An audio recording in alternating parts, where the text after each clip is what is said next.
मेरी Christmas आपल्या सर्वांना. तर चला, क्रिसमस स्पेशल आणि क्रिसमसची अगदी साधी सोपी असं फराळ म्हणजेच आपले डोनट. तर चला पटकन जाऊन डोनट बघूया.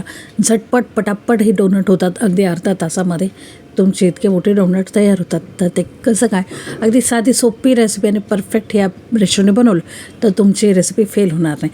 बऱ्याचपैकी काय होतं की डोनट विरघळतात किंवा ते अगदी चिवी होतात किंवा कडक होतात. तर चला, अगदी फ्लफी आणि क्रिस्पी डोनट आपण बघूया. नमस्कार, welcome to Preeti special kitchen. असं आपण बघत आहोत क्रिसमस स्पेशल असे डोनट. तर चला झटपट पटापट आपण हे डोनट करूया. अगदी अर्धा तासाच्या आत तुमचे ताट भरून डोनट रेडी होतात. तर कसं काय, परफेक्ट रेशो बघा. कारण की बेकिंग किंवा असे काही डोनटची रेसिपी करताना ना बऱ्यापैकी काय होतं की अगदी 1-2 चिमटी पण अगर प्रमाण चुकलं तर अख्खी रेसिपी जी ती फेल होते. अचानक काय होतं की विरघळतात तळताना किंवा मग तुकडे पडतात उचलताना आणि बऱ्यापैकी चिकटतातही. तर चला, अजिबात असे काही प्रॉब्लेम न येता परफेक्ट असा हा रेशो आहे. तर हा रेशो नक्की फॉलो करा. स्क्रीनशॉट काढून घ्या आणि हा रेशो फॉलो करा. तर चला आता बघूया परफेक्ट रेसिपी कशी काय करायची ती. कृतीला स्टार्ट करण्याच्या आधी मी तुम्हाला सांगते की आपल्या चॅनलला लाईक करा, शेअर करा आणि असे हेल्पफुल व्हिडिओ बघण्यासाठी जास्तीत जास्त शेअर करा. तर चला आता परफेक्ट रेशो मी सांगते तुम्हाला. इथं साधारण मी हाफ KGचा रेशो घेतलेला आहे. तो 2 वाटी असे गच्चं 2 वाटी भरून मैदा आहे. 1 कप म्हणजे पाव किलोचा आहे 250 ग्रामचा. तर 2 कप म्हणजे 500 ग्राम. तर 2 वाटी मी मैदा घेतलेला म्हणजे 2 कप. मेजरिंग कपच्या हिशोबाने 2 कप. त्याच मेजरिंग कपच्या अर्धा कप मी दही आणि अर्धा कप पिठी साखर घेतली. इथं 1/4 कप मी मेल्टेड बटर घेतलेलं आहे. पाव कपच बटर घ्यायचं आहे विरघळलेलं. आणि इथं बेकिंग पावडर आणि बेकिंग सोडाचं रेशो लक्षात ठेवा. बेकिंग पावडर जे आहे ते घेतली 1 चमचा म्हणजे 1 टेबलस्पून. आणि चौथा भाग म्हणजे अगदी पाव चमचा मी घेतलेला आहे बेकिंग सोडा. आपण काय म्हणतो की किंचित सोडा किंवा किंचित बटर जास्त टाकलं तर काय होत नाही, पूर्ण रेसिपी बिघडू शकते. त्यामुळे हा रेशो कटाक्षाने पाळा. तर चला आता मिक्सिंग बोलमध्ये आपण सर्वात प्रथम चाळणी ठेवलेली आपल्याला जे ड्राय जिन्नस आहे म्हणजे मैदा आणि पिठी साखर ती चाळून घ्यायची आहे. त्याच्यासोबतच आपण बेकिंग पावडर आणि बेकिंग सोडासुद्धा घेणार आहोत चाळून. तर चाळून घेतल्याने काय होतं की छान एकसंध ते मिक्स होतं. तर मैदा घालून घेतला मी 2 कप. आता बेकिंग सोडा, बेकिंग पावडर आणि पिठी साखरसुद्धा घातलेली आहे. तर जसं मी म्हटलं की पिठी साखर मी अर्धा कप घेतलेली आणि अर्धा कपच मी दही घेतलेलं आहे. जितकी साखर असेल तितकंच आपल्याला दही घ्यायचं आहे. हा रेशो लक्षात ठेवा. आणि त्याचं अर्ध तूप किंवा मेल्टेड बटर घेऊ शकता. बटर घ्या, खूप छान चव येते. तुपापेक्षाही भारी येते टेस्ट. तर बेकिंग पावडर, बेकिंग सोडा, पिठी साखर आणि मैदा हे छान चाळून घ्यायचे आपल्याला. छान हे चाळून घेतलं की जे पिठी साखर करताना किंवा जे काही गुठळ्या असतील तर त्या निघतात. आणि ह्याच्याने काय होतं की डोनट उचलताना बऱ्यापैकी ते तुटतात. असं बऱ्यापैकी प्रॉब्लेम येतात की उचलताना तुटतात. कारण की रेशो असतात ना, साखरेचे कणं असतात किंवा काही खडे असतात म्हणजे मैद्याचे किंवा बेकिंग पावडरमध्ये जे क्रिस्टल असतात ते खडे म्हणजे क्रिस्टल, त्याचेच गोळे जे असतात मॉइश्चरने ते. तर हे छान असं चाळून घेतलं आणि जे एक्स्ट्रा जे साखर जे मी दळलेली ते थोडेसे होते ग्रॅन्युअल तर ते मी टाकून दिले. आता ह्याच्यामध्ये टाकलं दही अर्धा कप आणि पाव कपच आपल्याला मेल्टेड बटर घेतलेलं आहे. आता आपण ह्याला छान मिक्स करून ह्याला मळून घ्यायचं आहे. तर बाकीचे जिन्नस मी बाजूला ठेवते. नाही मळताना तुम्हाला जर दह्याचं रेशो कसं पातळ किंवा घट्ट आहे त्या हिशोबाने तुम्हाला दूध किंवा पाणी तुम्ही ॲड करू शकता. जास्त नाही, मी अगदी 2-3 चमचे पाणी ॲड केलेलं. तुम्हाला हवं तर तुम्ही दूधसुद्धा वापरू शकता. पण दुधाने काय होतं ना की अगदी हे चौथ्या दिवशी थोडं कडवट लागतात कारण की दूधच असतं ते. त्यामुळे पाणी घातलेलं तर कधीही चांगलं. अगदी एखादा डोनट राहिला पण असं तर राहणार नाही कारण की अगदीच हे कमीच होतात. आणि जरी राहिला तरी तो कडवट होणार नाही, ही माझी गॅरंटी. त्यामुळे बऱ्यापैकी ह्याला आपण पाणीच ॲड करूया, अगदी 1-2 चमचे. आणि जे बटरचा कप होता ना त्याच्यानेच मी ह्याला वरून ग्रीस करून घेतलेलं. जे आपण वरून पीठ मळताना तेल लावताना तर ते अजिबात नाही करायचं. एक्स्ट्रा तूप तेल बटर काही नाही घालायचं. जी वाटी होती बटरची तेच पुसून घ्यायची आणि वरून लावायची. आता ह्याला रेस्ट करायला अजिबात ठेवायची गरज नाही.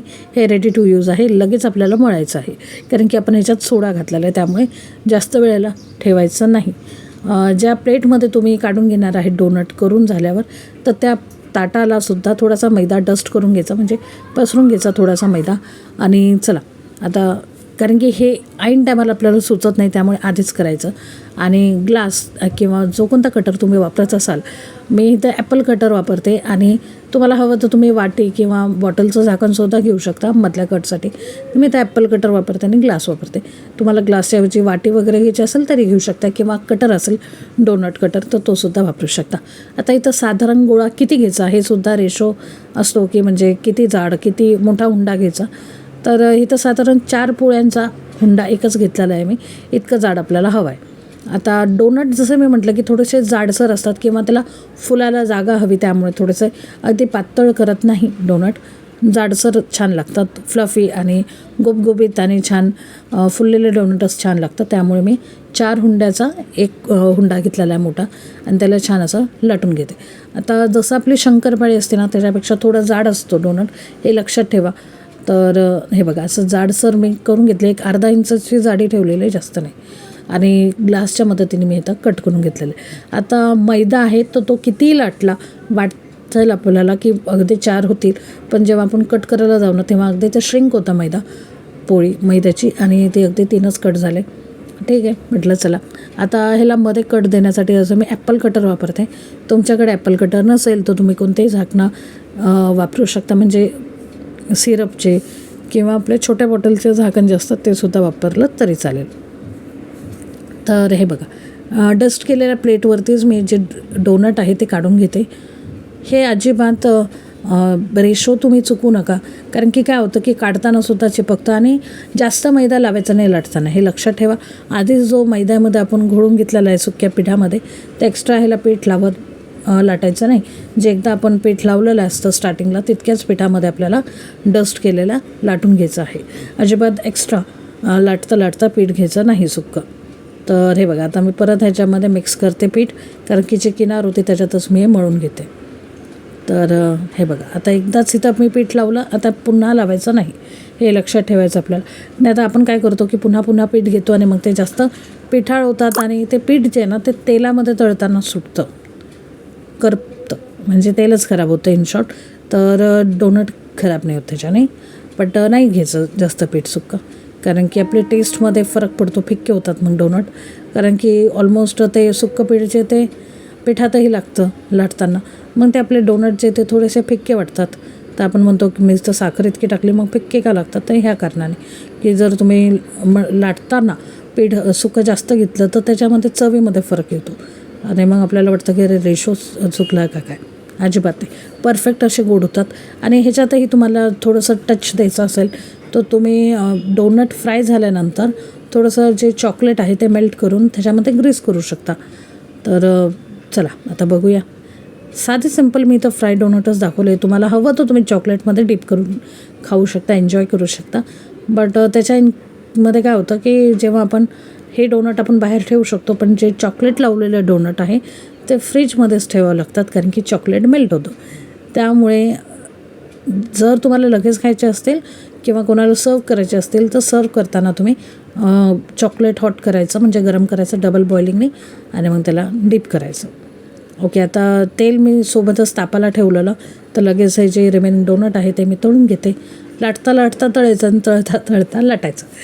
ओके, तर तेल जे मी म्हणेल की स्लो गॅसवरती स्टार्टिंगपासूनच लाटायची. जेव्हा तुम्ही सामान घेतलं तेव्हाच तेलसुद्धा तापाला ठेवायचं, म्हणजे लाटता एक बॅच होता आपलं तेल छान गरम होतं, आणि स्लो गॅसवरतीच तेल गरम केलेलं आहे. आणि आत्तासुद्धा गॅसची फ्लेम स्लो आहे, फुल कुठेही नाही. तर गॅसची फ्लेम स्लो केली आणि छान 1-2 मिनटाला हात नाही लावायचा, कारण की लगेच ते डेलिकेट असतात ना, ते तुटू शकतात. त्यामुळे 1-2 मिनटानंतर त्याला ट्विस्ट करायचं, बघायचं आणि पलटी करायचं, आणि असे मस्तपैकी बिस्किट कलरमध्ये किंवा बदामी कलरमध्ये फ्राय होऊ द्यायचे. आणि काय झालं आता मी तुम्हाला माझी गंमत सांगते की थोडेसे डार्क ब्राऊन झाले तरी चालतात, कारण की आपल्यालाच खायचे आहे, आपल्याला थोडे सेल करायचे आहेत. बट जर तुम्हाला कोणाला द्यायचे असतील तर डार्क ब्राऊन करू नका. म्हणजे कसं होतं ना की ती जरा डार्क ब्राऊन दिसतात तर असं वाटतं की अरे इथून कच्चे आहेत का काय, इथून ब्राऊन झाले असं. तर एकसारखं कलरमध्येच फ्राय करा दोघा बाजूने. एका बाजूने डार्क ब्राऊन झालेले माझे आता हा बॅच. तर काय होतं की मला वाटलं की होतं आहे ना आणि स्लो गॅसच आहे, थोडी करपत नाही पटकन, ते थोडेसे लालसर होतात. तर छान लागतात तसेही की आपल्याला चॉकलेटमध्ये डिप करण्याची गरज नाही, एका बाजूने ब्राऊन होतात. बट हे बघा हे थोडेसे डार्क ब्राऊन झाले, इतकं चालतं. हे बदामी कलरचे आहेत पण ह्याच्यापेक्षा डार्क जास्त करू नका. त्यामुळे थोडंसं सतर्क राहा की आपण बाजूला तळायलाही ठेवले तर थोडंसं 1-2 मिनटातच आपली पलटी करायचे. आणि आता मी 3 टाकलेले आहेत. पहिले मी टाकून बघितले की किती होतात, किती बसतात, कढईवरती डिपेंड असतं. आणि जसं मी म्हटलं की लगेच हात नाही लावायचा, अगदी 1-2 मिनटं झाल्यावरती. हे मी थोडं फास्ट फॉरवर्ड दाखवते कारण की रिअल टाईममध्ये दाखवलं ना तर खूप टाईम जाईल, व्हिडिओ खूप मोठा होईल. त्यामुळे हे थोडे फास्ट फॉरवर्ड मी करते व्हिडिओ. आता सगळे ह्या प्रकारे मी डोनट फ्राय करून घेते. आणि जसं मी म्हटलं की एकदम परफेक्ट गोड आणि परफेक्ट फ्लफी आपले डोनट होतात, छान खुसखुशीत होतात, फ्लफी होतात. तर नक्की ह्या पद्धतीने. आणि तुम्ही बघू शकता की डोनट कसे मस्त डबल ट्रिपल साईजमध्ये फुगलेले आहेत, हे की नाही. तर हे बघा पटकन असे तळून आले ना की ते लगेच वर येतात. तर समजायचं की तळलेत छान. आणि मग पलटी करायचं. वरती आले तेलाच्या की समजून जायचं की झालेले आहेत सेट. तेलाच्या खाली असतानाच म्हणजे तळाला असतानाच त्याला छेडायचं नाही वरती आल्याशिवाय. तर असे आपले डोनट जे आहे ते सगळे मी करून घेते. आणि आवडली ही रेसिपी तर नक्कीच आपल्या मित्रपरिवारांसोबत शेअर करा आणि लाईक करा, शेअर करा, सबस्क्राईब करा. कारण की या व्हिडिओसाठी प्रचंड मेहनत असते आणि जर तुम्ही छान प्रतिसाद दिला तर आम्हाला तितका उत्साह आमचा वाढतो आणि आम्ही असंच छान छान रेसिपी तुमच्यासाठी नक्की घेऊन येऊ. तर आय होप ही झटपट होणारी क्रिसमस फराळाची रेसिपी नक्कीच तुम्हाला आवडली असेल. साध्या सोप्या पद्धतीने आपण खुसखुशीत झटपट होणारे अगदी कमी साहित्यामध्ये 6 आयटमच लागतात त्याच्यामध्ये. आणि प्लस हे एगलेस आहे. जर तुम्हाला एगवाले पाहिजे असेल तर तुम्ही दहीच्या ऐवजी एगसुद्धा ॲड करू शकता. जस्ट दहीला स्किप करून ॲग ॲड करायचे. अर्धी वाटी अंडे घ्यायचे आहेत फिटलेले, तितकंच. आता आवडली असेल ही रेसिपी तर नक्कीच फॉलो करा आणि आपल्या मित्रपरिवारांसोबत शेअर करा. कारण की सगळं करणं निःशुल्क आहे, फुकट आहे. तर नक्की एन्जॉय करा ह्या क्रिसमसला. झटपट होणारे हे डोनट झटपट, कारण की सगळं करणं निःशुल्क आहे, फुकट आहे. आपल्या मित्रपरिवारांसोबत नक्की शेअर करा जसं मी म्हटलं. आणि हे डोनट या क्रिसमसला नक्की ट्राय करा. अगदी कमी साहित्यामध्ये, घरच्या काही साहित्यामध्ये आपण हे खुसखुशीत झटपट होणारे डोनट ट्राय केले आहे. फ्लफी होतात, खुसखुशीत होतात आणि स्वादिष्ट होतात. तर चला, आवडला असेल हा व्हिडिओ तर नक्कीच लाईक, शेअर, सबस्क्राईब करा. सगळं करणं निःशुल्क आहे, परत एकदा म्हणते. व्हिडिओ शेवटपर्यंत बघण्यासाठी खूप खूप धन्यवाद. Happy Christmas to all of you.